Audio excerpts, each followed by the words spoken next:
Which, if you can get your head in the right spot where you know you're right looking at the camera, it's a little unnerving to look back and go like, I don't know where the camera is. Here it comes. All right. Same way.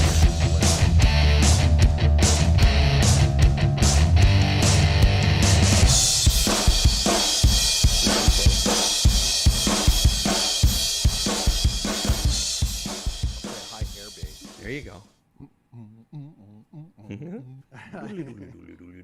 Slapping the bass. Slapping the bass.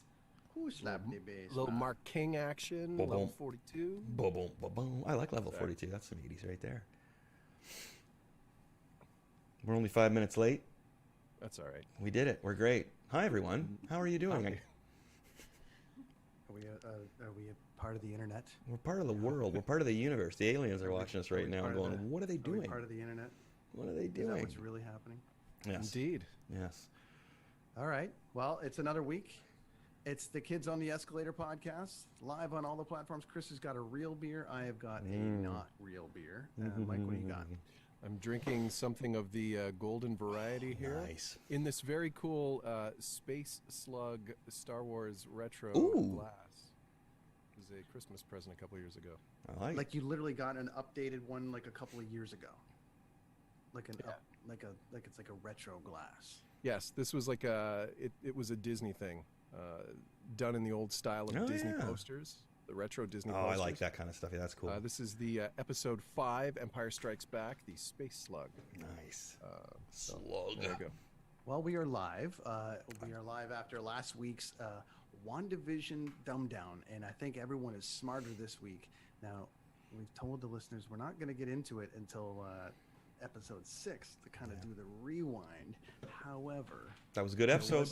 there was some tweets floating around after episode 4 where people are going, Yes, Dean especially. He apologized for his hatred of WandaVision, or dislike. Hatred's too harsh.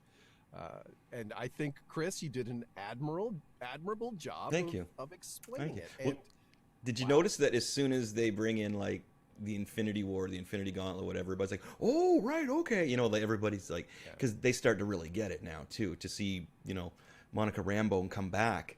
And it was funny because somebody quoted on our video like or after was like, "I just found out now that Monica Rambeau was in Marvel," and was like, "Well, did you watch the video?" well, it's 'Cause we what I explained that. really liked versus what they did in Spider-Man.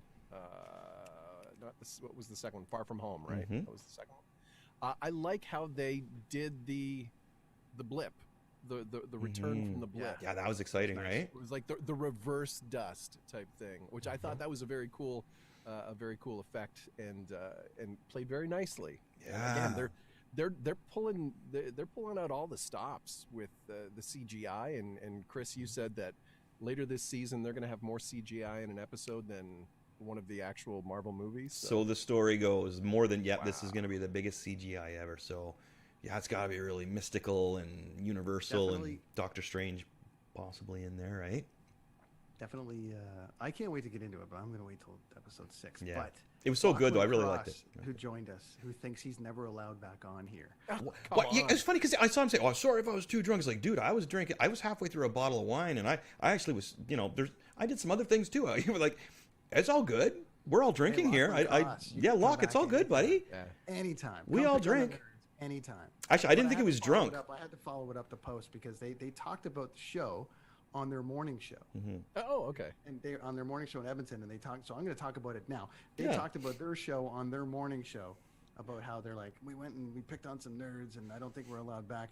There was no picking on. I had to counter with, all right, nerds, because we do a lot of non-nerdy things that would, anyways. Lachlan, come back anytime. For sure, dude. I'll go beer for you, like with you, no problem. Like, We'll hack on the Oilers any day. sure. I'm pretty happy because Lachlan followed me on Twitter. There you go. Actually, Yeah. No, it's all good, buddy. All folks good. From the Blundell Network, Ali Mars followed me today. So hey, that's cool, man.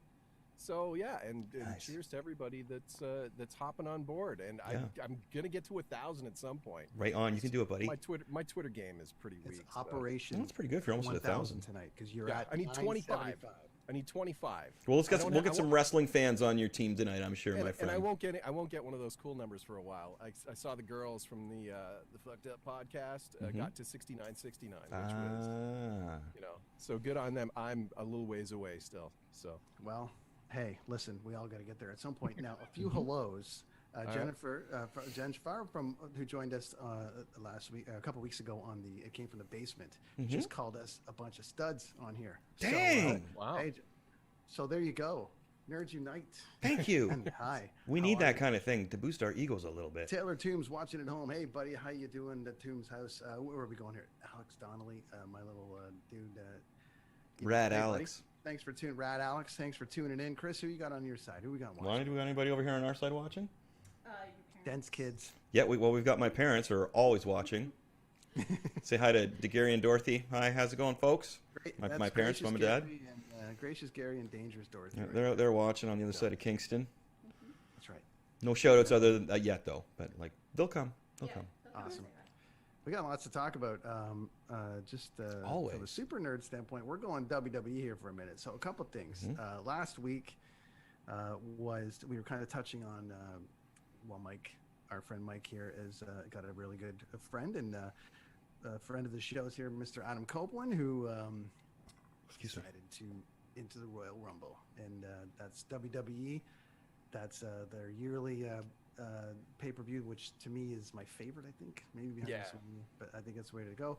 Anyways, the story, Adam's been out was out and came back and then went back out, and now he's in. And what happened, Mike?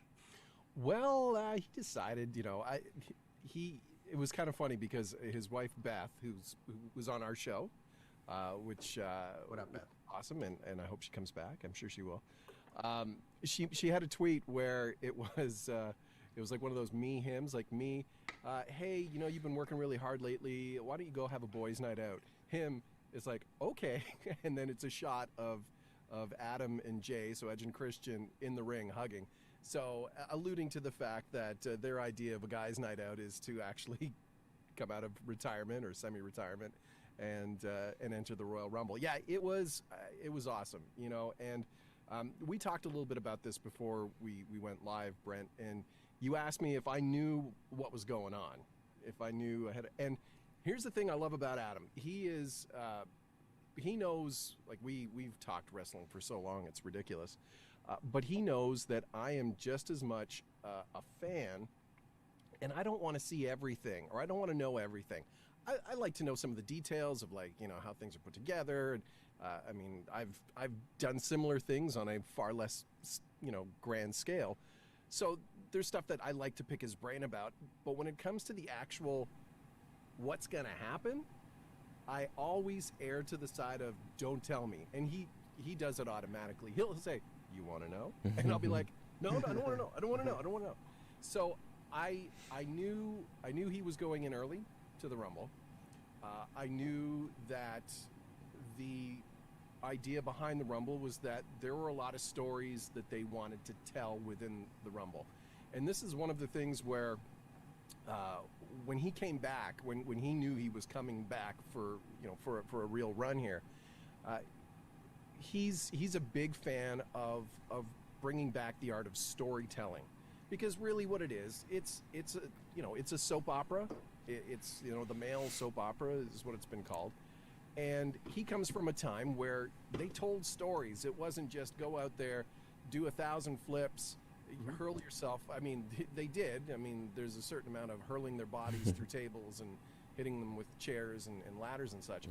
But at the heart of it, it's telling a story, and that's the idea. If you're watching something, you're only going to watch the car crash for so long if there's no meat to the story. And so his big thing coming back is he wants to be able to tell stories, and he wants to be able to instill that in some of the younger talent. And like, hey, it's great that you can do all these flips, but if there's no real good story behind it, nobody's really going to care. And so I think that was part of what this Rumble was. There were a lot of stories being told. I love how they crafted it. Spoiler alert, Randy Orton and Edge were the first two, and they went right at each other. Nice.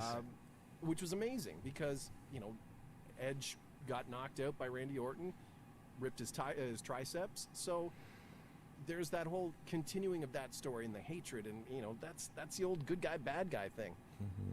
The actual match itself I thought it was really well put together. I've heard some of the names of the guys that put it together because this was Pat Patterson's baby in years past, and he was always really, he was great at coming up with these ways to weave the stories and the finish and all that stuff. So there was a group of guys that worked on this. I know the internet talked about Shane McMahon, Jamie Noble, who was a wrestler back in the 2000s, who's an agent now, Jason Jordan, who is also he's a former wrestler, American Alpha with Chad Gable, and I know Adam has had his hand in this stuff, as well as Michael P.S. Hayes. So I thought they put a really great match together. We had some pretty cool surprises. Some old legends came back. Kane did his Royal Rumble return, where he threw some guys out, but at the same time gave a little bit of a rub to a guy by the name of Damian Priest, who is an NXT guy that made a huge impact in this Rumble, which is amazing because that's you want to see some of these young guys come up and start making the steps to becoming these superstars, and I think that's what's kind of lacking. And I know, Chris, you're a bigger fan of AEW than WWE for a lot of reasons that we probably won't get into. No, we don't need to get into all that. But the one thing that I've found over the last couple of years that's lacking in WWE is there hasn't been a real replacement for some of these big guys that they've lost. Like every generation has like a Hulk Hogan, right, and a Steve Austin, and a Rock, and a John Cena for that matter too. There hasn't been anybody that's stepped up and has become that quote-unquote face of the brand. Daniel Bryan for a while was, he was the grassroots favorite, but I don't know if he was ever going to be the face on a grander scale. The Miz is an awesome character. I just don't know if he's at that Cena level, right? So do you think they're going to make Edge the face now? Oh, I don't know. I don't necessarily think he's going to be the face. No. I think Drew McIntyre he's poised to be that guy. I think he's got all the tools. Roman Reigns, they've done a really great job with him lately. Bringing him along. They're predicting Edge and him having a fight, aren't they? Well, here's the thing, and again, this goes back to I have no idea what's going to happen, and I had no idea that he was going to win the Rumble. I knew he was going to put in a good showing because that's been his mantra coming back. Is he doesn't want? He was so great. Yeah. He doesn't want to be the guy that comes back, does 5 minutes, plays the greatest hits, and then is gone. Because that's I see it online on some of these rag sheets and message boards, where it's here comes another old legend taking spots from the young guys, and he's been gone and he comes in and does his 5 moves. No, he's actually the guy was in there for 60 minutes, which it's the Rumble. It's still pretty athletically inclined. Dude's cardio is through the roof. Oh, I would imagine. Holy cow! I'd imagine he'd probably bump as much as possible this week. He's going to go to NXT. He's going to go to SmackDown. He's going to bump as much as possible. And this is the thing. I mean, he's already said he did an interview with CBS Sports where he said, "Look, I'm coming back, but if I'm going to be in the main event at WrestleMania, I'm not going to be that guy that shows up at Rumble, does his thing, and then fucks off for the next 8 weeks, and then comes back. He's going to be there as much as he possibly can." So Monday Night Raw, he texts me the next morning. I'm like, "How you feeling?" And he goes, "Good, a little sore, a little tired, but and he goes, and they want me to go with Randy tonight on Raw." And I'm like, hey, you can do this. Like that's and he'll have fun. And he loves working with Randy. And Randy has been, Randy's been the perfect guy for him to start his second mountain, his comeback. So he's going to be on NXT tomorrow night, from what I understand. Wow. Which is great because he can play off of, I could challenge for the NXT title. So Yeah. When's WrestleMania? WrestleMania. Yeah, when's the next WrestleMania? April? Probably April 2nd or something. It's usually around that time. I want to say March. I want to say it's late March. Late March. So he's got a couple of weeks. So he'll do NXT tomorrow.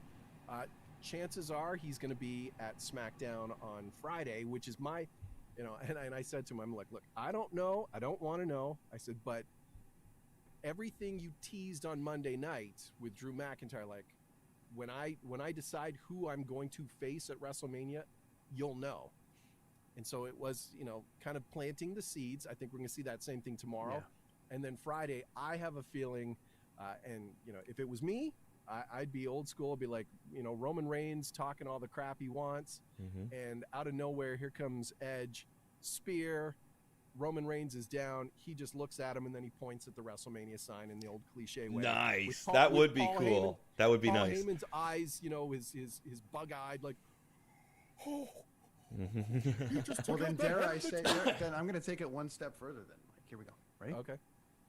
So that happens. Let's get the WrestleMania predictions out of the way right now then. Here it comes. So that happens.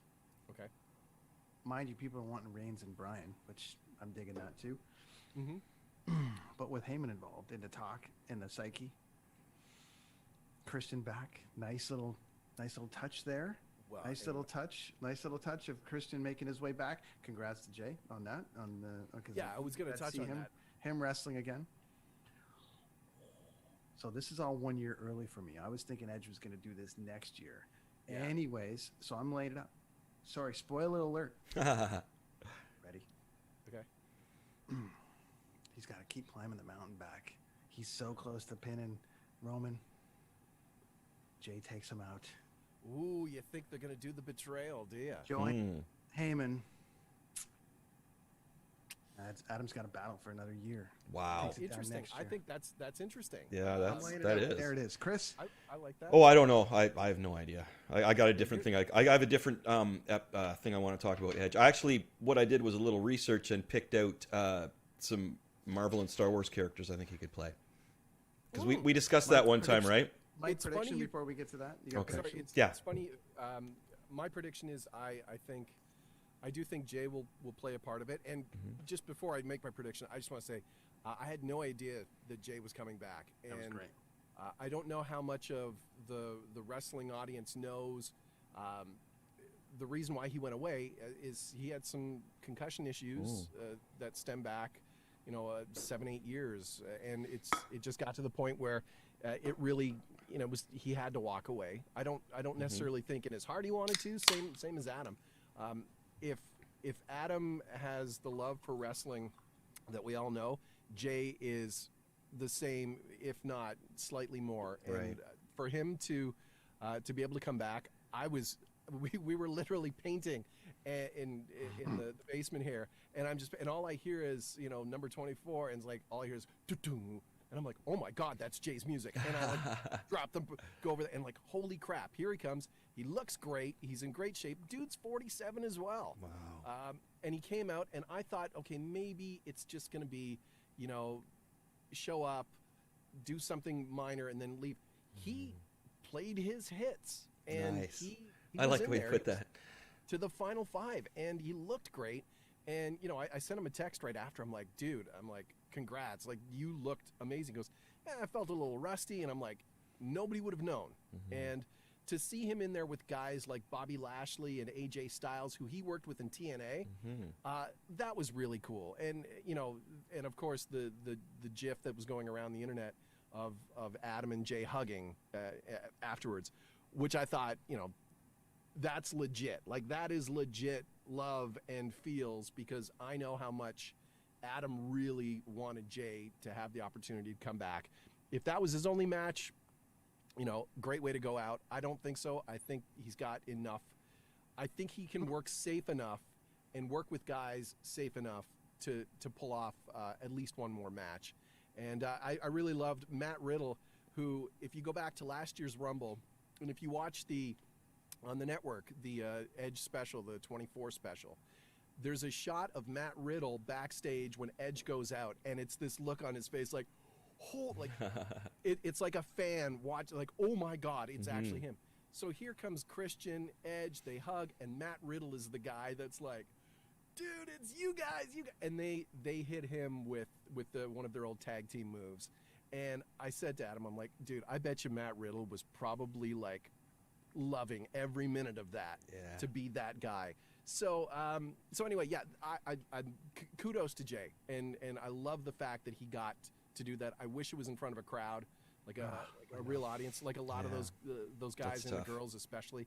I really wish it was in front of a crowd, but the fact that he got to do it and he looked great, and he's fine. Like he seemed, he's sore, but he seems pretty good. Mm-hmm. Moving forward, WrestleMania, my call. Roman, yeah, what do we got? Edge. I want to say that they are going to pull the trigger because and have Adam win. And have him win. I think I like your idea of stretching out for another year, which would be great because then he could retire champion again, like he left the first time. I have a part B to this. Uh-oh. Okay. Go. I was just gonna say, I think they pulled the trigger. I think there are a lot of guys that Adam wants to work with. Yeah. Right. That I think he can be a real help to. He's been working backstage with some of the guys on promo work. Mustafa Ali, his promo game has gone through the roof. He's been working with Adam. I know that. Same with Ricochet, Apollo Crews, same thing. So I think he's got a lot of things that he wants to sort of, he wants to work with these other guys. And plus, guys like AJ Styles and Seth Rollins that, guys that he would have loved to have been able to, never thought he had the chance. Now he gets to do it again. So I'm sure I want him in there with Seth Rollins, but anyways. Well, we'll see. Hey, with the injuries. Well, at least Goldberg's not in there anymore, right? I think they pulled the trigger, and it sucks. I really wish that we weren't in COVID time, because I'd be at WrestleMania, and it's just not going to happen. Well, then let's bump it 1 year, and my part B to this is the turn. He's got to spend all next year chasing it. They battle throughout. They build up new guys, and then next year's WrestleMania ends with both Adam and Christian competing for 2 separate belts. We go back to the Eddie Benoit thing where they both won them on the same night. Oh, wow. Adam and Christian win next year. Both retire on Monday. Both belts go over. Or Adam can keep wrestling. They can both wrestle. I don't care. I want this, if I'm writing this story, it's very interesting to me because with Daniel Bryan, it seems that they gave the fans what they want. They haven't been doing this.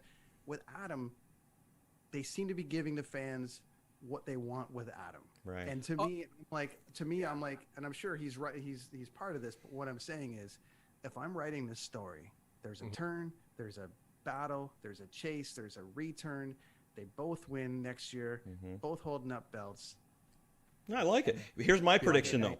He's going to be too busy playing either a role in Star Wars or Marvel to do any of that. And here's the thing. I talked about this with him. This was after, just before our last show. Right. Because I said, hey, you got to come on the show and talk, because he's a Marvel guy. Oh, cool. He's a big Marvel guy. Great. And for similar reasons, because he's excited about the prospect of the X-Men. Okay, well, you got to hear what I got planned for him. Okay, here we go. Okay, check this out. I'm pretty sure I know what you're going to say, but maybe. Go ahead. Okay. So I don't know if the fans know, but he played the Atom Smasher on the Flash TV show. So he's actually already been in the superhero realm. It's not like it's something new for him. You know what I mean? To put him in this, and in Vikings, he was spectacular. But this brings me over from Vikings to, I think he should play Sabretooth, Wolverine's arch villain. Did you think the same thing? Because I think he could kill it. I know he would love. Oh, so hopefully his agent is listening. Because he should be. I'm sure his agent. Mike's his agent. I wish I was. I tried. No joke. I actually tried very hard to plant seeds and get him on The Walking Dead. As beta. Oh wow, he would have been great for that too. He would have been really good for that. Because there was some shots I found from the comic that if you put them like. Dude, that would have been rad. Yeah. Sabretooth is absolutely something that I know he would love to. And I'm sure he probably has picked Dave Bautista's brain a little bit. Yeah, dude. Just to be like, hey, what do you think? I know, right? So, okay, I got one Star Wars one, so check this out. So Darth Maul's coming back, right? We all know that. Yep. Now, I've mentioned it before. He has an older brother, or a younger brother, but he's huge. And so Darth Maul's, the actor, is very short, right? Okay. Now, yeah, Ray Park. Right? Yes. Now, we have Darth Maul in the Lucas realm and everything, and whatever Filoni-verse, and his brother Savage Opress is this bigger version of him. And if they bring in Darth Maul into the Marvel or the Star Wars universe like they say they're going to, they have to bring in his brother and his apprentice, Savage Opress, who is amazing. And even after Darth Maul disappears, Savage keeps going, and Edge would be amazing. He'd get to wear the paint and everything too. But the character is very much like the Vikings he played. Savage is very much, yes, brother, who should we kill now? Like, you know what I mean? It's just straight roll, man. There's not much like you know, Vikings. No, Vikings aren't very diverse. Vikings are pretty straightforward, right? There are some little layers to them, but Savage is just, you know, let's destroy. Interesting. Well, yeah. I think he'd be great in either. I definitely know or that both. Marvel Sabretooth would absolutely be something he'd be down for sinking his teeth into. He'd kill it, man. I think I could see literally the little sinking teeth. I could see the little fangs out there, and with his long, you know, the hair, because he's natural with that. I don't know if his hair's long right now. But they wear wigs and stuff anyway, right? But he has had super long hair and just the thin muscular build. And I've just noticed the way he's been photographed lately, looking kind of just rugged. You know, it wasn't like we're going to Photoshop, make him look really clean and like 20 years old. It's like, no, man, let's look at this guy like he's ran the gambit, and he looks like he could play Sabretooth amazingly. And here's the thing, I mean, you know, the average person or the average fan watching wrestling will see Adam come back and they'll think, oh, he just looks old. Like he's actually put some real serious thought into what he's doing. I think he looks great. This isn't just coming back, collecting a paycheck, and you know, creative. What have you got for me? Yeah. He has been very meticulous in how he's wanted to approach this. Mm-hmm. He's watched old movies. You know, for inspiration. I mean, there's a lot of Rocky Balboa, like the later Rocky films. You know, the stuff in the belly, and he's alluded to that on his Instagram and stuff. Well, then Sabretooth would be a good test for him too as well, because Sabretooth has some layers to him, right? Savage not too much, but in Star Wars, just to be a brute. You know, like Maul. Maul doesn't have a whole lot of layers to him either. You know what I mean? He's Darth Maul, right? But still, Sabretooth has some layers to him because of his history and just things with Logan in the past. So that would be cool. But we have Jeff here now to segue to Moist. Hey. Jeff's ready to tell us about but we should touch more on the whole, you know, people playing certain roles in movies and stuff. But I hope Edge's agent is listening. That's all I got to say right there. I'll have to, So you're not Edge's agent, Mike? I was like, no. Really? Oh, wait, now this is kind of a music tie-in, but a funny little story about just that. So this would be back in 2012 when I first met Brent at the Pearl Jam show in Hamilton. So 2011. Adam was 2011. Sorry. So Adam and I, we had talked about getting together before the show and having dinner at. There's a restaurant at Cops Coliseum or First Ontario Place, whatever it is now. We were going to have dinner there before the show and then go in and meet up with Brent and catch the show.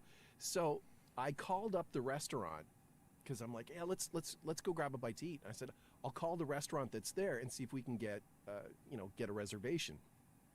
So I actually called up and I'm like, yes, hi, this is Mike Pongratz. I'm a publicist for Adam Copeland, a WWE superstar. He's coming to the Pearl Jam show tonight. He's a guest of Brent Donnelly, who's the production manager of the show. We're hoping to get in to get a bite to eat before. I know it's late, but could we get a table? You know, and they're absolutely. So we get there, and we got this great table. We had this great meal, and I want to say it was the marketing manager of the building had come to find us to arrange like getting the tickets for us. I said, it'd be great if we could just kind of slide in because, we don't want to draw too much attention, blah, blah, blah, blah. And they're like, so they were really, they brought us beers down to our seats, Nice. So he's like, dude, you should be my manager. Well, now that's what you got to tell people you are now as the manager.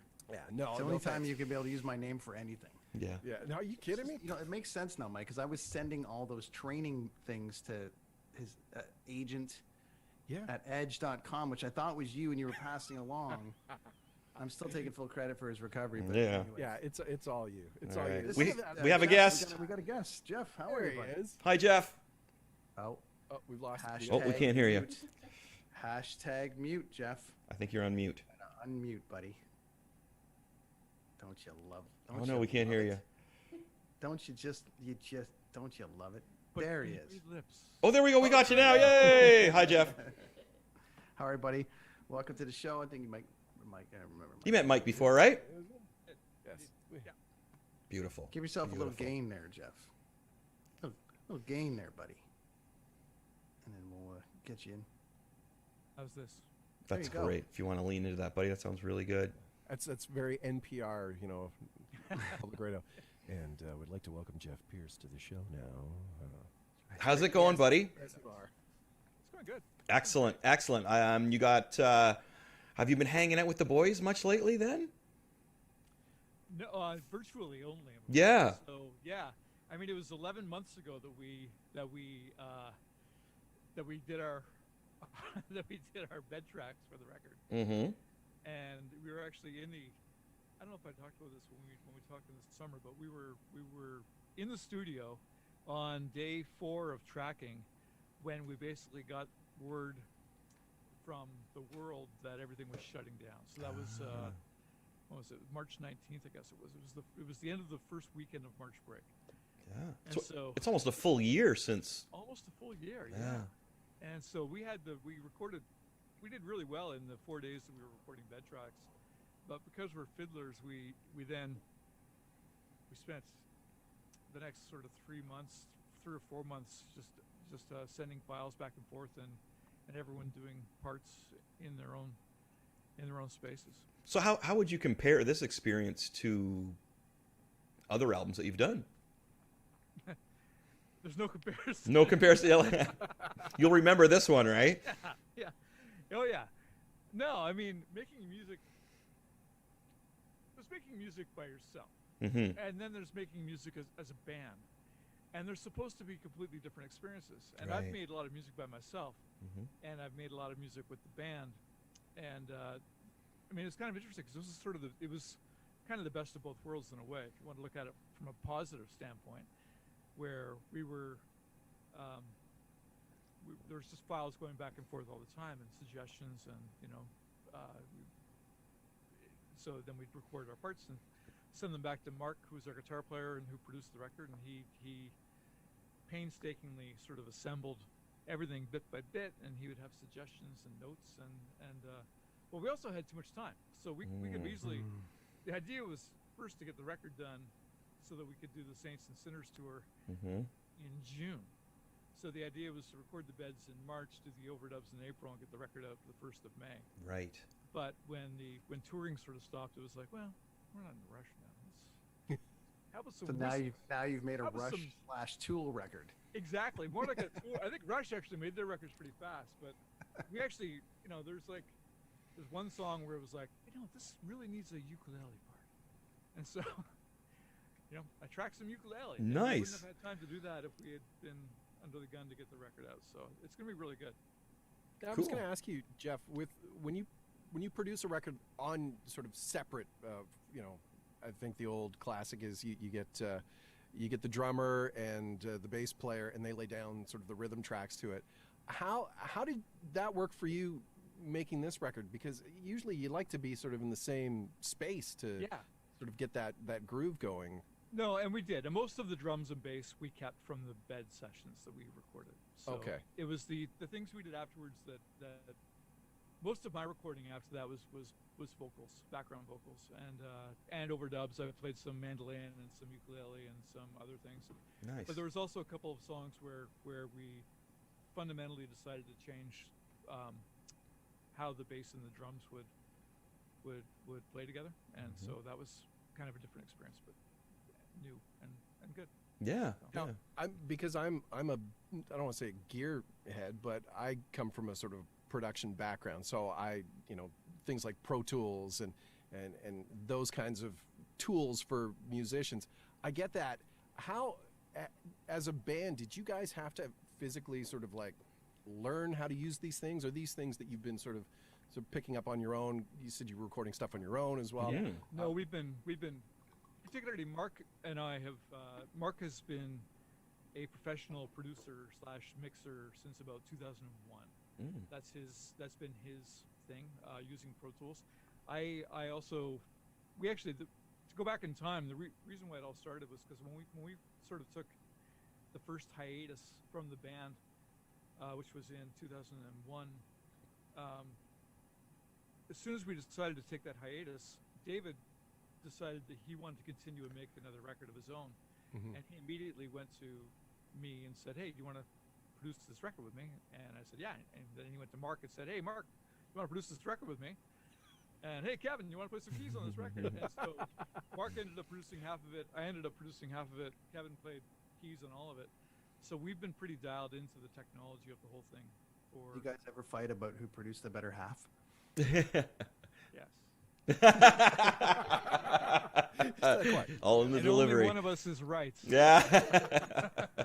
That's good to know, because Chris and I are going to put a record out. We need someone to produce it for us remotely through Pro Tools. Well, there we go. We've shortlisted it to the Moist. Great. So. If it's Mark could actually do it through Pro Tools. If you do it through me, I'll be using Logic. I'm a Logic. There you go. Is this the Weird Al type album you were talking about, Brent? What's that? Is this the Weird Al type album you were talking about? Yeah, we're going to do? Okay, great. Yeah, that's right. So it's all good. Okay. I have to interject. I'm sorry, but I'll forget if I don't ask. That's okay. This. I told our manager that I was going to be doing your podcast, and he said, "Who? Kids in the elevator." No, he said he asked me to ask you if it was a reference to anything. Oh yeah. Because Tell him he'll win a prize. You must know what it is, Jeff. You're a big Kevin Smith fan. No. Mallrats? That kid is on the escalator again. Yeah, Mallrats. And then again. Going, That's what it is. Like, who's Kevin Smith? Yeah, it's a Kevin Smith reference. That's what it is. Mallrats. Jeff, who's your management now? Graham McDonald, Karma Management. Great. So Hi, you Graham. may have met Graham actually. Graham began in the business as my friend with a van. Actually, I know that. I've had friends like that. and he became sort of the guy who had the station wagon when we started the band in Vancouver, and I had the bass amp, and I had the friend with the station wagon. So it was a friendship that was meant to be. We knew each other when we were 4 or 5 years old. I used to know every manager. Wow. Now I'm not around here anymore, so I don't know Right. anyone who's managing anybody. Well, I've shared stories with Jeff about some of the folks in Toronto that you were started out around, like Bob Lutella and folks like that, and we had some smiles and some that was the early stuff. yeah, like way back in the day, right? And also, Jeff, on the same token, we've had, I think every musical guest we've had on here like knows you in one way or another. You know what I mean? Ray was on here, and you know Ray. What's Ray's last name again? I'm sorry, I just met him. Ray Lejeune. Yeah. There you go. He had his 2 kids on the show, Jeff, and one dressed up as Miles Morales Spider-Man, and the other one was Peter Parker Spider-Man, and they battled it out, and it was one of the greatest things we've ever had in our show, and he had such a good time. He was showing his toys off on the show we had going on, which was great. And then we've had like Todd Kearns, and he was talking about Moist back in the day, playing through BC and such like that. We shared a rehearsal space with Yeah. them. But we didn't know them very well because we were always there in the daytime. They were always there at night. He mentioned that, yeah. And he mentioned that you guys were the darlings of the area. That was his quote. That's funny because we felt like everybody hated us. Not from the impression. No, he said you guys were the darling. Maybe he was being, I don't know, maybe he was being joking, right? But from the sounds of it, everybody loved you, buddy. But that was a really cool time period back then for Canadian music. I mean, we're talking like 93 to 96, 97. Who were some of the favorite sort of road buddies that you loved playing with on tour back? Yeah. Okay, I mean we played with everybody for sure, but the first experience that we had that was really cool, I think, was playing with there's a band called Furnace Face from Ottawa. Oh yeah, okay, yep. Amazing band, so great, and they were one of the first bands to take us on tour for an extended period of time. We did the entire country with Furnace Face, opening for them, and and it was great. But we had a better van, so we had. So you It win. all comes back to the transportation. It does. It really does. Only because our original van had died by that point, and we had just gotten a loan from our publishing company to get a brand new, a very nice van. And I remember, I think we were driving from Winnipeg to Regina probably, and they had gotten an early start because they had to be there first for sound check. They probably got going a couple hours beforehand, and we passed them on the highway, and the guitar player, I can't remember his name now. He was in the front seat as we passed them. He was in the front seat of their van, just like pretending to whip his horse. Come on, cruising by in the best way. He's dueling camaraderie. Econoline vans, you know. Ours was an Econoline. Theirs was like an old beat-up school bus. Black smoke coming out the back. Exactly. I've been in one of those, and it's not fun to go through the prairies with those, especially in the middle of winter, because you can put. It's always the middle of winter in the prairies. Well, that's how you get your gold record. That's it. Yeah. You can't get your gold album without it. Right. Without it at all. Funny, Furnace Face, didn't they used to have a projector? Didn't they used to play? Yes, they had actually one of the. I mean, for a band that size, they had a fairly elaborate stage. Yeah, we played with them, Chris. Yeah, totally. I remember, man. Yeah. Yeah, we played with everybody back then, but it was We like, did. It was a great time. Yeah, there was a part of their show, I think, where they came out all dressed in white, like whirling dervish type things, and their projector, projecting things. It was really, I mean, they were kind of a punk band, but they were. Yeah, they're putting on a show. They had the show down. Yeah, that was cool. Now- anyway, there's so many. I can't even like. We played with everyone from. This is also the longest intro too. This is Jeff with Moist, by the way. Well, I figured everybody knew because we've been pumping That's that right. Jeff was No, going to we be have on the to show Jeff anyway, Moist. right? I This think is everybody it, was just yeah, waiting for exactly. Jeff to come on. It's like, where's Jeff? been Where's on. Jeff? Where's Jeff? This is great. No, well, this is. Oh yeah. Do you want to play? Do you want to play one of your songs for us? Oh, I was gonna say. I thought we were gonna get like something. YouTube will shut us down again, Chris. Oh, will it? Yeah, they will. Yeah, Jeff, YouTube's been shutting us down, and when WWE, and I got a bone to pick with them. We'll get to that to another episode. No, but when we played Took, we got shut down too, Mike. Like when we played the band Took, we got shut down too. They shut that down, so we had to pull it We out. don't like that unfortunately. stuff. I was gonna say that guitar riff. I mean, push. That was Yeah, I thought we were gonna hear that for that. gangbusters. And what I think is kind of cool now, and you see it with a bunch of Canadian bands that in these sort of later years. Who are no longer Men of a certain age. Yes. who are no longer beholden to the record labels and being able to produce your own stuff on your own time, release it on your own time. Do you find, in looking back, say 93, when you guys were, throwing a couple $100 out to a studio to put together, the demo tracks, to now where you can just literally go into your basement and, hit record on your computer and barf out what's inside you, as opposed to having to deal with, record labels and A&Rs and all this that kind of mess the original vision. Do you find that a better thing now as opposed to then, or was that a necessary evil back then?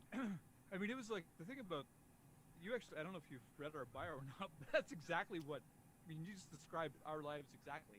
We were in 1993. I thought that's the entire Canadian musician sort of like a bio. It is. It totally is.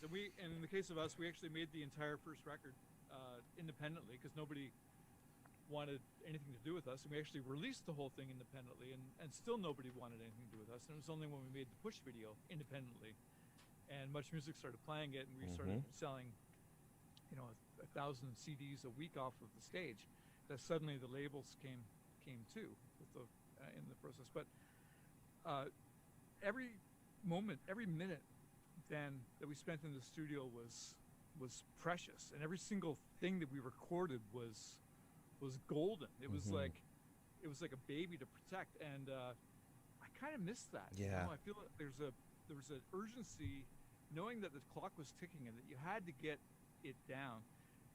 We made the Silver record effectively in 5 days, basically. Wow. And this record and it sold 400,000 copies. This record that we are going to be releasing in the fall, we made it in 5 months. Wow. And that wasn't. I mean, we weren't slacking off. Right? Yeah. It was just that we have so many options. Is that a good or a bad thing, though? It's a bad thing. Bad thing. Yeah.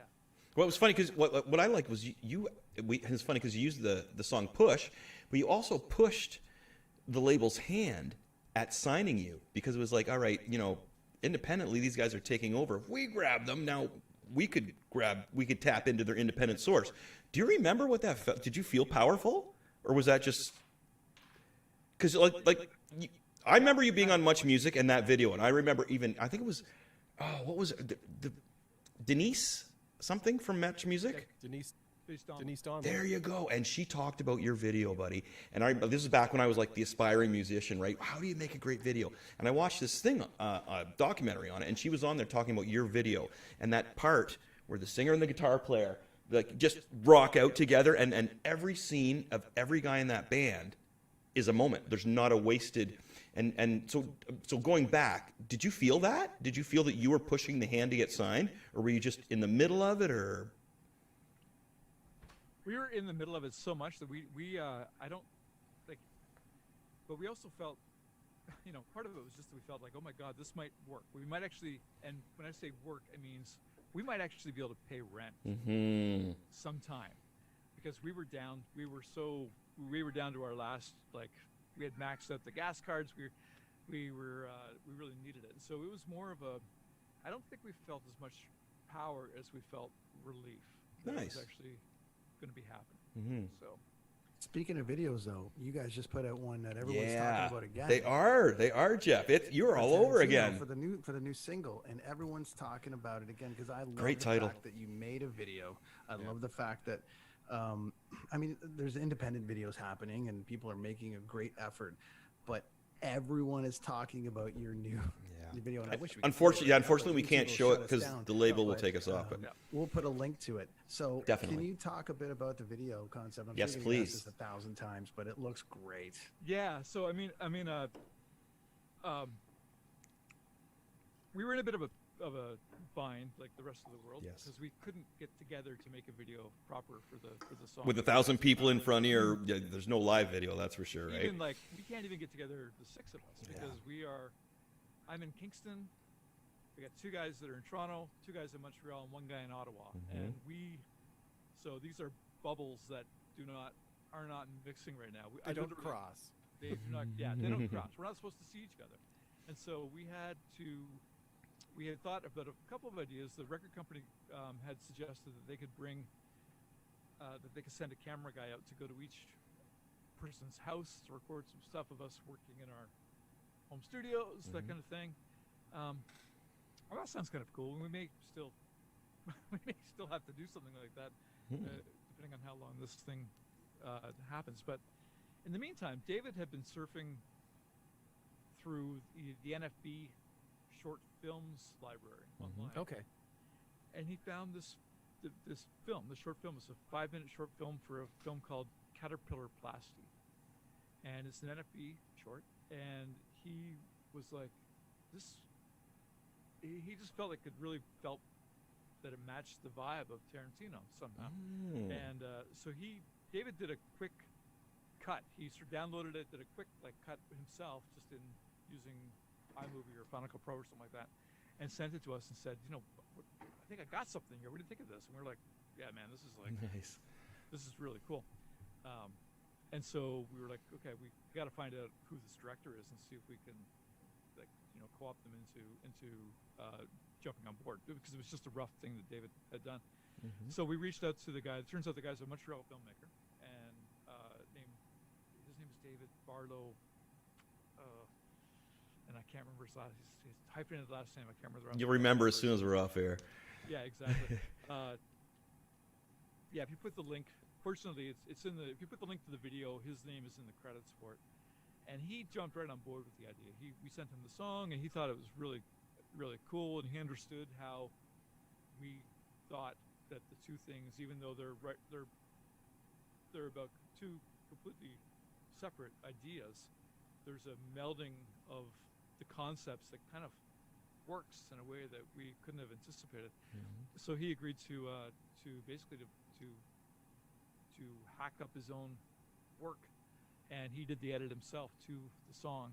And the NFB gave us their blessing to use it in exchange for some credit for the thing, because I think they're happy to have the opportunity to get the original film in front of more eyes as well. So it was just a really great confluence of concepts and ideas in it, and David Barlow Kralina. Thank you very much. There you go. Attaboy, Mike. Attaboy, Mike. Nice. It's the old school producer in me. What was that? I'll just quickly check that out. That's it. We'll make sure we post. We'll make sure we post it. Yeah, definitely. Well, we're going to put a link to the video. Yeah, we did a post on Blundell.com today, just talking about the show, and it's there. Plus, we'll put it on everything.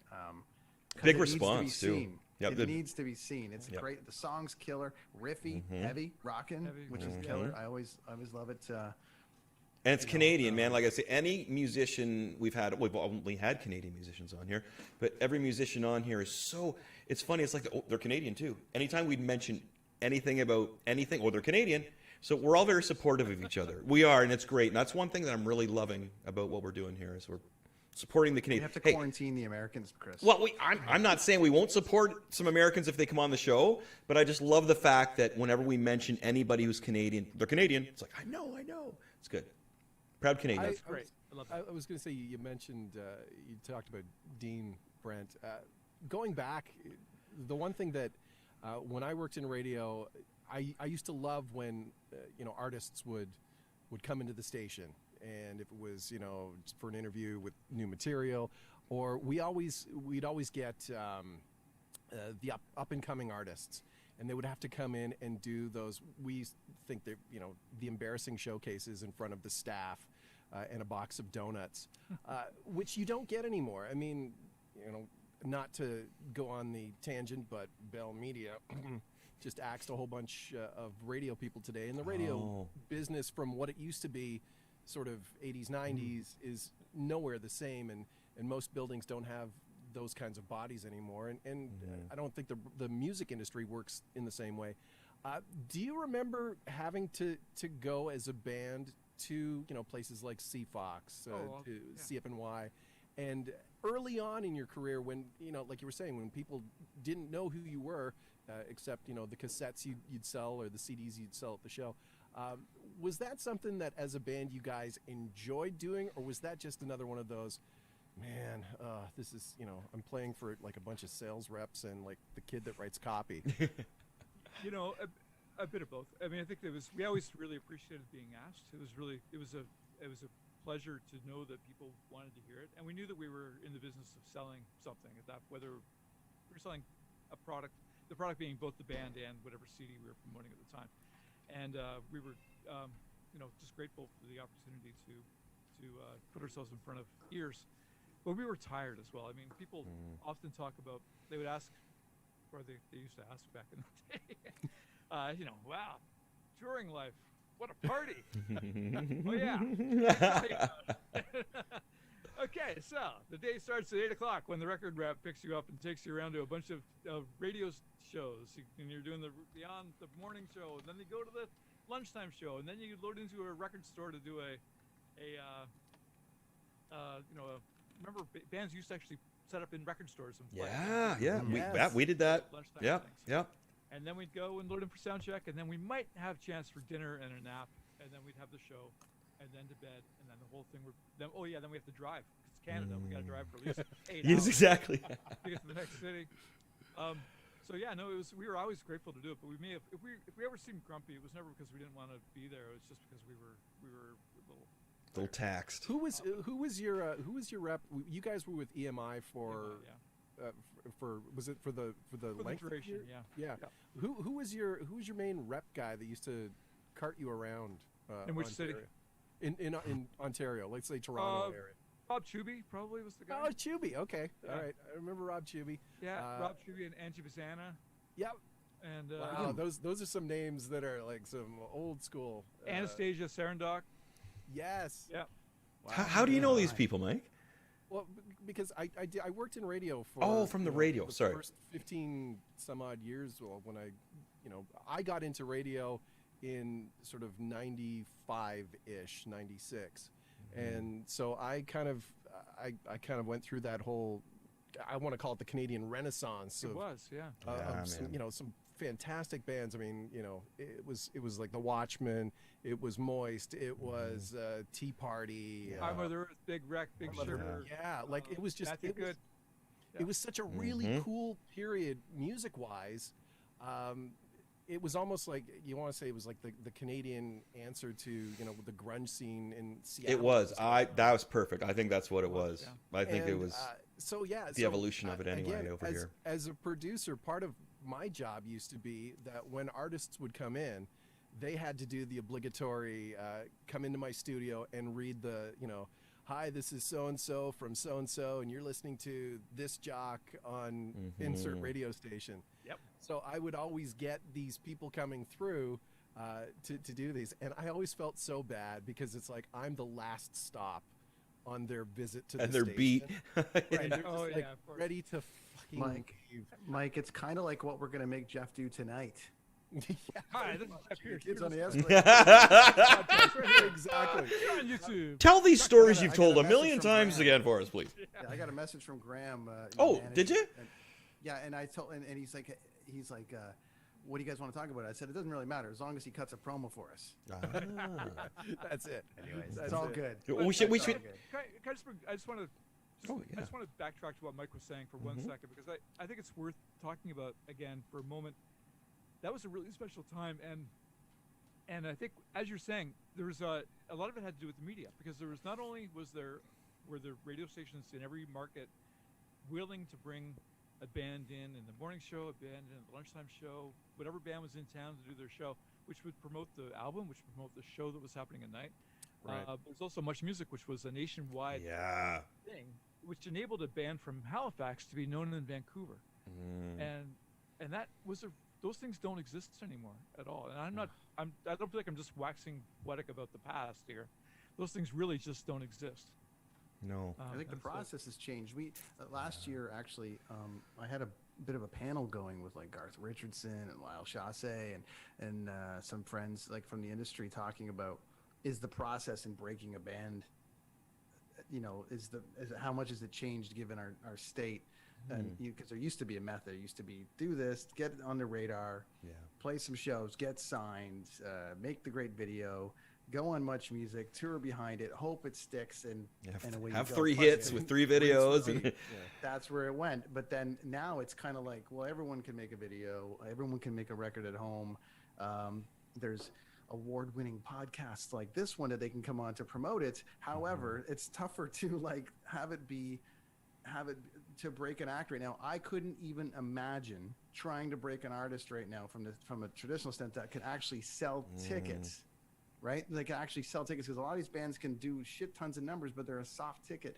So I love the fact that you guys, Big Wreck, are, I'm Mother Earth, haven't done it in a while, but anything, Headstones, any of these bands are still pushing ahead. And guys like Mike and I and Chris, I want to hear new stuff. Yeah, definitely. Get this. Yeah. You don't often get this from artists, like where you just like, I just wish they'd stop putting out records. I want to hear where these artists are going with it. And what you guys did on the last record was like, geez, this is killer. Not saying it wouldn't be, but it's great to watch these bands continue to push forward in this world that we're in right now, where it's impossible to be heard, but you're still putting out the best possible thing you can put out. You guys have done great records, and all these Canadian bands are still doing killer albums, and still having fun doing it too. I mean, that's the one thing that I mean, you can see, there are certain genres of music where artists will do their 20-year anniversary, they'll come out, they'll play the hits, and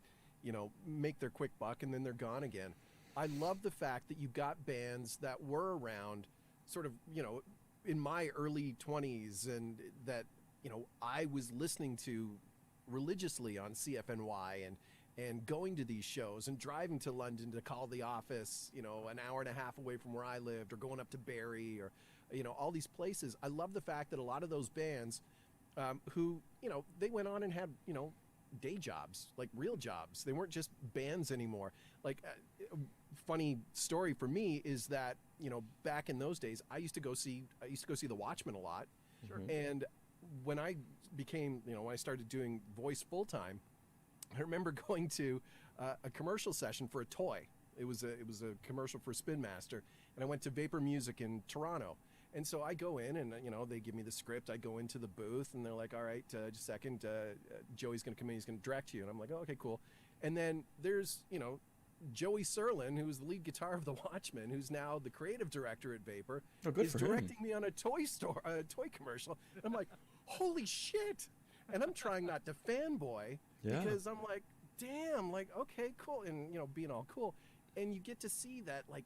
These people, they had these great music careers, and then they went on and did something else, but they're still creating new music today, and they're still, that creativity is still part of their whole being. So I love the fact that it's not just, pull out the hits once every 10, 15 years and then go back and sort of living off the old past glory.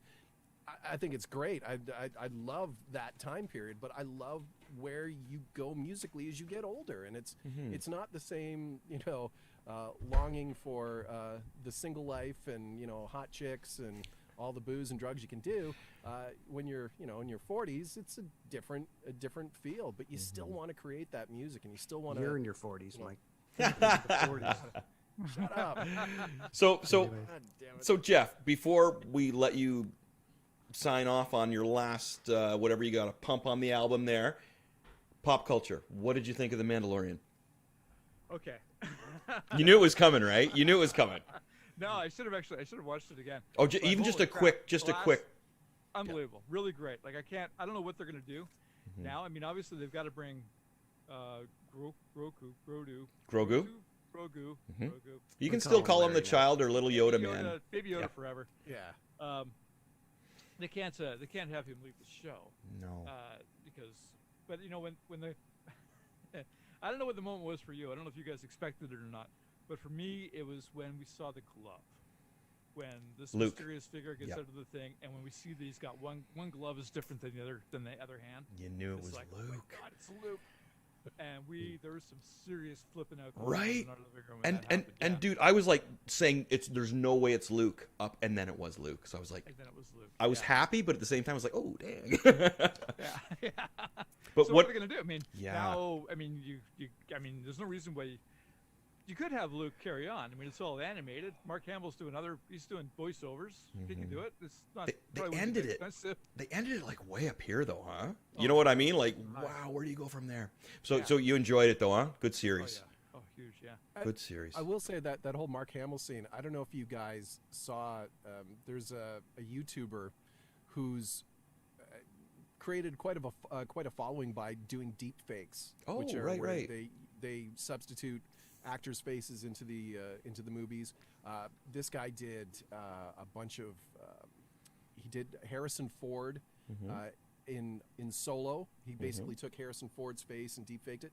He deep faked Mark Hamill's face into that scene. Oh wow, I'd like to see that. And if you watch it, it's unreal. Like I'm kind of surprised, and I know probably budget wise is why they went the way they did. But if you put them side to side, which he does in this video, had they gone that deep fake route, it would have looked would have worked, better. huh? Yeah, way better. And yeah, it's I'll get the link to you, Brett, so you can put that up as well. It's really cool, and I thought they did a pretty decent job with the Mark Hamill. Yeah, that's what you got to work with. But this deep fake technology that they've got now, had they done that, I don't think you would have had as many people going, right. I was okay with it, actually. I say what they're saying, but those deep fakes are wild. I saw Shining one; it was amazing. Shining's my favorite movie. But yeah, I think that I got to see that. So yeah, we got to put the link up for that, Mike. You got to let us know where that is. But we'll have to season 3. That's in December. Yeah. Something like that, yeah. Jeff, you're gonna have to come back. Well, for the Mandalorian. But give us all the details on your new album and everything for Moist. Give us everything you got, buddy. To be clear, the single that we just released is not the first single for the new record. Oh. It is, although it is going to be on the record because it just fits really well. But it is strictly speaking, it was meant to be just a bit of a holdover track. Wow. Okay. Good. That's good to know. Yeah, just something for someone just to give people because we've been and we were just dying to get stuff out, like dying to get anything out. The actual first single for the record will be coming out in, well, I know the date. I'm probably not supposed to say it, but it'll be the spring. Spring will be the first single for the record. The record itself will come out hopefully in time for the Saints and Sinners tour, which is hopefully going to carry on with this new schedule of November, which is the tour with us, Headstones, Kingston, Tea Party, and Big Wreck had to leave the tour. Oh. It's now Sloan. Oh! Actually, I'm a huge Sloan fan, brother. Wow. I really like Sloan a lot. Shout out to Chris Murphy. Oh yeah. I don't know if you guys saw the Instagram. Man, that's a tough beat right now, but I'm hoping everything sort of works out. I don't know if you guys saw that, but Chris has developed Bell's palsy on the one side of his face. So I'm hoping it works itself out. Yeah, I mean it's good time. If you're gonna have something like that happen to you, it's good timing because he that stuff that usually goes away within a couple of months. Oh, okay, great, good to know. But, Wow, Sloan, show. that is awesome. I love man, Underwhelmed is still like one of my favorite songs. Back when I worked at a radio station in Kitchener, we had this thing called Beat Rocks the Block, where we would shut down downtown Kitchener for this all-day music fest. And Sloan was the headliner the last year that I worked there, and I got to go out and introduce the band. And the radio days, I was a fan of Martin Streaks. He was a good dude, and I love the fact on their album, you've got Martin's voiceover. Would you please welcome to the stage, Sloan? Right. And so for me, they were like, nobody at the station really knew Sloan because we were more of a top 40 station. At that point, a little more urban leaning, and for some reason, we were kind of moving a little more, I don't want to say a little more rock, but Sloan ended up being the headliner, and most of the people that worked at the station weren't really familiar with Sloan. Me being the older guy, I'm like, dude, I got this. Yeah. So it was really cool, and they were just they're an awesome bunch of guys. So where's the tour going, Jeff? Same as before, although right now remind us. There's no East Coast. Okay, it'll be starting in Victoria, Abbotsford, all points out west, leading up to the Ontario shows will be Hamilton Place. A couple shows at Casino Rama. Of course, nice, great venue, dude. Great venue. Yeah, it's a great venue. Oh, it is. For sure. And then there'll be more. It'll be Kingston? No. No, there's no huge outdoor festival like no. There's not going to be an outdoor festival, Chris. Hey man, well, no, I know. I saw Moist play. I spoiled. I saw Moist play downtown. It's great. Okay, it's not Kingston. They're playing Napanee. If it had been last summer, we would have been playing the outside of the Empire Theater in Belleville. Right, Belleville. That's right too. You mentioned that to me. Yeah. But I'm so glad that we got to do that show in Kingston. Dude, that was, and for I know how many personal reasons you had to love that show, man. That was amazing, dude. That was, man. It was my favorite show of all time. I walked right up front there too, which was why you okay there? I was like, yeah, and I just kind of walked up front. I was like, doo, and I started chatting with everybody. I was like, da. Yeah, but it was the crowd wise was very passive and still rocking. And I like that. It was just all ages in a big way. Like it was great atmosphere.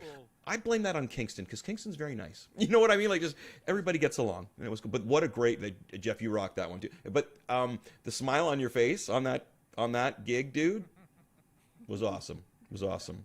It was 100% genuine. It was, my friend. I know it was. Okay, so we're stoked, man. Stoked for Moist News to come out here, and I guess so when the spring hits and we're coming out touring again, you guys are coming out swinging. Absolutely, and if you guys when there's more details when the record has actually officially been announced and that kind of thing, have me back. And I'll we definitely will, my friend. So, yeah. I have so many home recording questions that I would have pilfered you with at this point. Man, we need our own podcast, Mike. Yeah, dude. Because honestly, that's the one thing I didn't get a chance to touch on. We were talking about how you back in the old days when you were in a studio, you were under the gun to do this, and you had a producer there that would sort of rein in these ideas. When you're tracking vocals or doing stuff on your own, you don't necessarily have that other pair of ears to sort of it's to pull you in. It's I've always said that recording yourself is the hardest thing, and I can record somebody else playing, and I can know it's good. But when I'm recording my own bass parts, it's a nightmare for me. I can't. I lose total perspective on where. Oh my god, it's an overload. It's very tough to be objective when you're playing. Damn, I am so good at this. Yeah, 2 takes. That's all I need. And then you send the files out to everybody else like, dude, yeah, you might want to take another pass at that. Just saying. Jeff, you can come back anytime, buddy. Oh, Jeff, you're more than welcome, man. We're going to talk other stuff as well, man. Yeah. Tell Graham, though, that he didn't get the trivia question right about what the reference podcast. So now his prize for not getting it right is he has to manage us now. Yes, that's it. Right. I thought he has to come on as a guest. No, he's got even further. He's got to manage us. That's even worse. Right. Where can everybody find you online, Jeff, before we go, as far as you, the band, everything, and then we'll let you get out of here, man? Go to the Linktree. I don't know if you guys are aware of Linktree or not, but Moist Online. So Linktree is linktr.ee/Moist Online, or look at moistonline.com, and there you can find links to all of our stuff. Nice. Excellent. Thanks for coming on, buddy. That's great, Jeff. I'll respond personally. Say that one more time.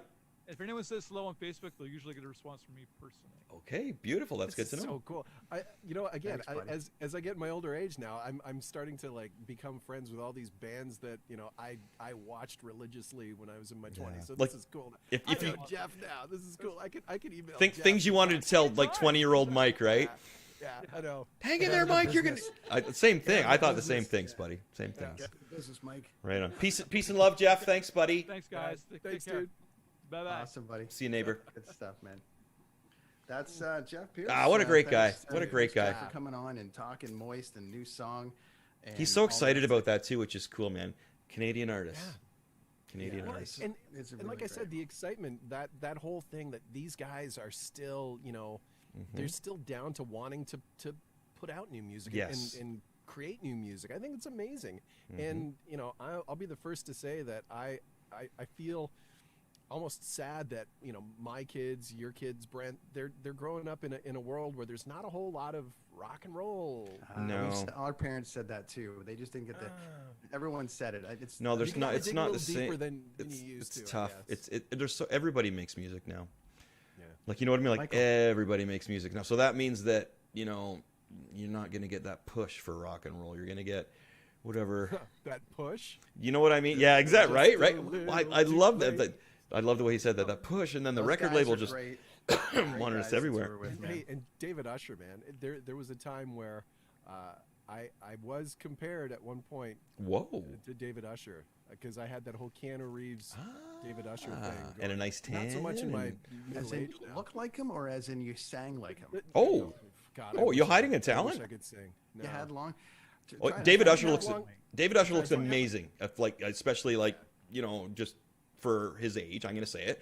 He looks like amazing. Yeah, well, hey, Well, the it's guy- Canadian My wife boy. agrees. My wife's shaking I her head. forgot to ask Our Jeff, producer. actually about his tech because David, I've done some David shows over the years as a touring a band had opened for his solo act, and then also just over the years throughout the time. And he's a very super tech head, so it makes a lot of sense that he would find that the radness for that new video. So Yeah. Well, maybe It's we'll really get cool. we'll get him on the waiting for- show. I'm waiting for a Canadian artist to dig into the National Film Board archives and use the Log Rider waltz. Oh yeah, I love that. I the love concept for a video. I remember And he that. goes whirling down, Yeah, down man. the water. See, me and you are around the same age, so we have that soul. We have that same pop culture references that Brent's going. Brent's I don't like, know what "You you're guys are talking so about. old." what I'm going to do is I'm going to Google it. 'Cause I'm just I know you're gonna Google it. 19 something, and then add 10 years, and then that'll kind of. It's just 70s stuff that you don't get, Brent. You don't get the 70s stuff. Michael, my where friend. can people find you online? Where can Mike! Dude, you In the wrestling ring. yeah, no wrestling at this point. At MP Voiceovers is my Twitter handle and my Instagram. mpvoiceovers.com. You can see the stuff that I do. I'm everywhere, dude. You'll hear me. You are. Turn on the TV. And it's cool because I may have mentioned this, but what I love the fact that I still get to do a lot of this stuff, especially during quarantine, is that my parents, when they're watching TV, they watch a lot of cottage life TV, and they'll hear me doing the promos for the shows, and they're like, it's like we still hear you every day. It's like you're in the house. So not to mention you've just voiced a brand new intro for a new podcast that launches tomorrow as well. Damn, Skippy! That's Very right. cool. Very cool. Skippy. Yeah, The Journey for Java tomorrow, but we'll get into that. But Michael, yes, thank you again for thanks, for guys. voicing. Dude, I love this, and it was cool to get to talk sort of music and background stuff with Jeff. Cause, He's a great guy, man. He is like a really good dude, man. I'm a sucker for Canadian music in the '90s, We man. all That was my wheelhouse. So Yeah. We better next time we do one of those, we better bank off about 3 hours. I know, right? Yeah. It's gonna be. Well, it's gonna be a what whole- we got to do is we got to get like Jeff and then a member of another band at that time, and we could probably hear some cool stories between the two of them, right? Well, we just got to pull the guys in from that have been on already. So we'll get Todd, we'll get him, we'll get Chuck from My Mother Earth, we'll try to get Jag from My Mother Earth, we'll try to get a bunch of people. That'd be cool, on, man. And just have a Canadian roundabout. I like it. That'd be cool. By the way, I want to say at one point during that interview, the door opened behind my darling wife. I saw that. That was nice of her. She went to Tim Hortons and got me an ice cap. That's love, boys. That's beautiful. That is true. That is the Canadian way. Anyways, hey, oh. Look at that, and we're just shy. Our timing is perfect tonight. I'm still learning how to be a coffee asshole. So, I'm not picky with coffee. It's like my beer. I like my beer watery. Listen to him. Thanks, guys. Take care, Mike. Always good to see you, buddy. Peace out, kids. And I'm working on some stuff. Brent and I were talking today. I'm hoping for one of our later shows because I know we talked wrestling off the top, but there's another person that I'm hoping that we can bring onto the show and sort of. Chris is aware. Future endeavors. Yeah, I think Brent. Yeah. Chris is aware. But we're not going to. But it has the potential to be. It'd be cool. I would. The biggest love episode. I'm stoked. I would love it if it happens, and because it would bring two of my favorites into this other third favorite that I'm quite enjoying now. So, well, having a blast on this, guys. So thanks for having me. We love having you, Mike. It's always good to see you, buddy. All that stuff. So. Cheers, anyway, fellow boys, Ontarian. I'm gonna go and enjoy my iced cap, and do it. We'll see y'all next time. See you, man. Hey. And we are here. We're wrapping it. That was a good one. Another good one. That's a good one. We got some good stuff in there. We did. Some wrestling talk. We got some music talk. I always love talking 90s music. Oh yeah, because we were part of it. Deep into it we were all part of it. Mike got to see it from the radio side of it, so that part's awesome. And I don't know if Locke noticed, but I'm just guzzling the beer now, man. I'm like, now it's almost like game on, Lachlan. I like calling him Locke because it's short for him. But now it's like game on, Lachlan. Let's go, brother. See, I think we should have him back on the show, and we should just have a beer episode where him and I just try and challenge each other for beer. And by the end of it, it depends. See, here's the thing. You can't do that. He might. Well, he was drinking the Bud Light. He was drinking Bud Light. I'm drinking Coors Light, man. That's why. Well, we have to. Yeah, we have. He could be drinking water, and I won't even know it. Right? That's not fair. But I think he's a good dude. Figure it out. I think he's a good dude. Thanks to my friends at Partake for supplying me with the no alcohol beer. I don't know how you drink that. It works. Okay, so we one of the things I posted about was Skeletron update. Yeah, and okay, so independent comic artist, man. I have this scanner that's really high tech. I spent a lot of money on it, and it's douching me. And yeah, you can see as I did the whole. It's very, very frustrating. So the issue's done. Issue 3's done. I'm working on issue 4. We're just having some technical problems, and when you're not with a company, shit happens. So it's going to be just a couple days. It's not like it's not never going to come out. It's just I think everything's on course now. So now we just have to add. It's just the dialogue and the final placements on some stuff isn't finished. It's got to be finished. So sorry, folks, but I talked to you on Sunday about that as well on my comic book podcast. And the thing is but the independent comic book thing is one side of it. But you did say February. So well, February 1st, but it'll be. Exactly. I thought it'd be today, but if not, it'll be tomorrow. It'll be the day after tomorrow, and that's just digital. Where the story's going. Pardon me? Any hints on where the story is going? Well, this episode, this is great because this is part of the reason. Sorry, it's so dusty in here, man. I need to get outside. My allergies are killing me. You have 7 cats. Oh, dude, yeah, like it's killing me. Okay, sorry. So the next episode, this is the beauty, and I mentioned this before, is just having Easter eggs as real people in my comic books. My buddy Sean Burwell, who grew up the road from me, just a childhood friend. He's my military guy, but his name is Shane Burhell. And this issue is called Burhell. And what we do in the first part of it is the military comes in. You got to have military in a situation like this, right? So he is the leader of the military. He comes in because on the last part of Skeletron issue 1, he opened a porthole to hell, to somewhere evil. So the military's coming in to close this down. Because this is at like City Hall in Kingston, all this is going down, right? So our main demon, who was in that episode, Kevin, who talks like a surfer dude, he's like Keanu Reeves. If somebody would play Kevin, it would be Keanu Reeves. Yeah, right? He's this huge demon, but he, tickle, yo, dude, I'm going to squish you. Whoa. So, Skeletron banished Kevin, and Kevin teleported back to hell. And he opened up a porthole where there's all these cyborg snakes and skeleton creatures you'll have to read about in the next issue. And now Skeletron has to deal with that. Well, we've gotten to the point where the police outside can't deal with the situation. So military's coming in. Sean Burwell, love you, buddy. And he's the actual guy who has been in wars, man. Like, I don't know how much detail he wants me to go in on this, but yeah, he's in an actual like Canadian military guy, man. So I'm basing this character after him and the sergeant from Full Metal Jacket. It's a combo. What is your major malfunction? It's a combo, brother. It's a combo. So we're bringing in the military in this issue, which will be out very, very soon. And then after that, we're gonna hit a wrestling clan, what do I call it? Group. Yeah, Cult. sure. Wrestling Gang. cult. And Yeah, then cult, yeah. Mike's character is going to come in there as well. And I have a character for you as well, Brent, but don't worry, he's coming in eventually. It's a long story. We'll get there. Is But he a sober ginger that's... I'm not telling. Not telling. Well, you guys Not can telling. still buy Skeletron online. Yeah. Issue 1's still available on there. And I'm sorry, and the other thing about the printed copies, I'm having a hard time finding something for a good deal. I want to sell the copy for $4 and under. And to do this, I have to find the proper printer and the proper publisher. We think we found them. Again, I mentioned this on my comic podcast, which hopefully you guys watch on Sundays. If not, that's fine. You'll get there. To that in a minute, Yep. So we're waiting on the paper copy. But you can blurb.ca for the online digital copy and Patreon. You can come support me. I'd appreciate that. So lots going on for those watching on Twitch and all the other platforms.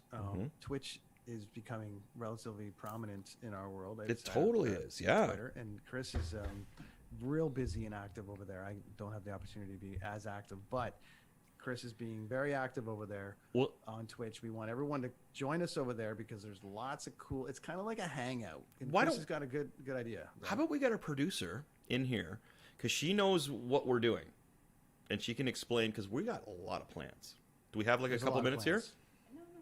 I gotta go to the bathroom like you would not believe. Please Well, take welcome. over. Ronnie Machete. Chris is going to go empty his 80-year-old bladder, and then we're going to have some fun here talking about what's going on the kids on the escalator. Hi, Lonnie. Hi, how are you? How's it going? I'm doing good. I just was mentioning about how Chris had to empty his 80-year-old bladder out. Yeah, so he forced me on here. Because he's way older than me. Okay, so what we're talking about is obviously trying to develop out Kids on the Escalator, the Twitch channel as a hub, as a kind of a place to come and hang out. Yeah. So there's been lots going on, and Chris is, as I mentioned, way more. You guys are way more active on it than I am. I don't have the hours, but you guys have been doing an amazing job. So why don't you fill everybody in on what's going on Twitch-wise and what we can, where we can send them and all that. Oh yeah, for sure. So obviously on Tuesday nights we have our regular podcast with KOTE. It's short for Kids on the Escalator. And that runs from 9 p.m. till whenever. And then we kick us off the internet. Exactly. And then on Friday nights, we're going to be doing either retro movie nights or retro gaming night. So be on the lookout for that. we're thinking of actually doing some classic not Super Nintendo, just regular Nintendo, playing Super Mario Bros. 3. So that'll be fun. Love that game. And people, to make people aware too, which is an education for a lot of people, say watching here, Twitch and Amazon are kind of partnered up. It's a thing, right? Isn't it? Twitch is an Amazon product. Yeah. So If you have, as long as we're streaming Amazon Prime movies, all day long. Exactly, we can chat while we're watching Prime videos. So if you have an account, it's free, and you can join the party. Yeah, it's great. Yep. So Saturdays, and then Chris has been doing guitar lessons on Mondays. We're playing random video games throughout the thing, but there's going to be more shows added. Yeah, well, and he's got his Sunday comic book, Chris Comics, I guess he has a huge collection. I mean, that was great. It'll take a couple of years to go through them all, and I do have some too. I collect Walking Dead and yeah. He's doing a little dance. Okay, so I pumped up what we do on Twitch. Good. And I'm going to pass it back off to Chris. Okay. Well, let's finish this one off. This is a good episode. Woo! I'm back. Sorry. Wow, did I have to go to the bathroom? How's that bladder? Oh, better now. That was like 8 beer. No, I'm just kidding. So we were saying just about how active you are in there. So there's lots going on. The guitar lessons are a big hit. Chris's Comics is an awesome hit. I can do the same. I'm just not going to be as detailed as him, but I will show off some of my favorites, which is great. I do. You have some should. On that side of it, we got Rad Kids Comics coming up. A lot of cool things with kids and rad rooms and rad all sorts of stuff. So we're going to add some stuff to that. We want it to be a hub for everybody to come and hang out. Yes, we do. Chill out and a channel, like a channel for you. So it's pretty rad. It's been pretty busy. So what a great night though, right? Busy night and lots of things to talk about, and it was a busy weekend, and it was a really again. Congrats to Adam and way to go, Adam! Yay for coming back in the Rumble. Just Sabretooth. Despite what people say about wrestling and all the rest of it, and it's a story. People are attached to it. People will. That's Adam's dream, Christian's dream. That was taken away from them. They fought back. They came back, and it's poetic. So it's amazing, I don't care dude. What you think. You just have to enjoy a good story, and that's what that is. You do, so man. Congrats to those two. Cheers. Quit dissing wrestling, you bastards. I just dissed WWE because it's just the company. Well, yeah, they did. We'll touch on that another time, but they don't like us talking, showing their shit. No, like not even like anything. But the thing that pisses me off is that we've showed AEW stuff, like actual clips, like and AEW is like, no, go ahead. Yeah, it's just Vince. I just don't like Vince. I think it's Vince and Hunter and the family, right? They see Vince reminds me of Donald Trump so much. We want all the money, but there's ways around it, so we'll work on it. But I like the fact we don't talk about it much. No, but the fact that that's why I say I didn't want to diss, because I didn't want to take away from Edge and Christian's accomplishment. Yeah. So I didn't want to diss. I'm going to keep talking about it because I really love their story, and I'm going to keep talking about it. And cheers to that. To tune in if they want some real life drama. And Edge could be the next Sabretooth, my friends. I think Edge could be the next Sabretooth. Edge manager. Pay attention. Boom, boom, boom. I think we should definitely cut that segment out and tag a whole bunch of wrestlers in there, right? Everywhere. You got to add us everywhere. Twitter, yes. It's growing. Instagram. We're getting active on Instagram now. Get over there. Just add us. Have some fun. A couple podcast notes for you. Hey, we cracked the top 50 again. Hey! So, we were 30. We went up and it cracked. Hey, we're it happens. back. It's a little thing. But what we need from the listener, you the listener, we need some reviews. Wrestling! We need you to go on Apple Podcasts, 5-star, 4-star, 2-star. I don't care. Just whatever you think it is. Talk about what it is you like about the show, what you don't like about the show. So if you are listening to us tonight live or watching us live, you got a moment, head over to Apple Podcasts. Please. And leave a review for us. But also, if you've got Spotify, add us over there and everywhere else, because the more we get out there, it works with everything else that we're doing, and so we want to put that on there. Especially our fellow Canadians, because we promote Canadian content up the wazoo. You know what I mean? Yeah. All the way. All the way up the wazoo. Thanks to the Blundell Network, as Yes. always, for having us. Where all the cool shit happens, Dean. Where all the cool shit happens. My bro. Thanks to my friends at Blue Microphones for providing me with this Yeti X and these Mix-Fi headphones, which are Soon I'll be saying that, but I can't say it tonight. And there's one on the way to Chris. So thanks right to now, Coors Light. Right now, half the podcast is sponsored by Blue. There we go. Which is where we're at. Find us everywhere. Listen, like, share, get it out there. Be our friends and we'll be your friends. Tune in on Twitch, all the things. Buy Chris's comic.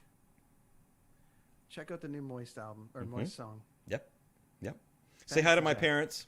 Everybody Thanks say hi to my parents. Dangerous Dorothy, Gracious Gary. Hi, How you Chris's doing? parents. I saw Gordon Donnelly in there at some Yay! point. Hi, Brent's dad. There we go. He's probably in bed now. Oh, okay. And that's what's going on. So this is on the Escalator. I think this is episode 16 now. 16 weeks. Epic, of whatever it recording. is. Just epicness. We'll be back next week. Same bat time, same bat channel. Good times. Rad dudes. Thanks, everybody. See you next week.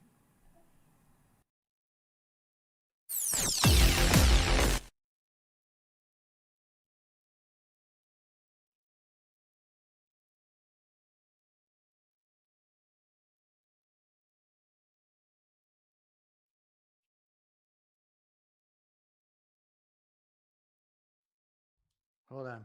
Let me check.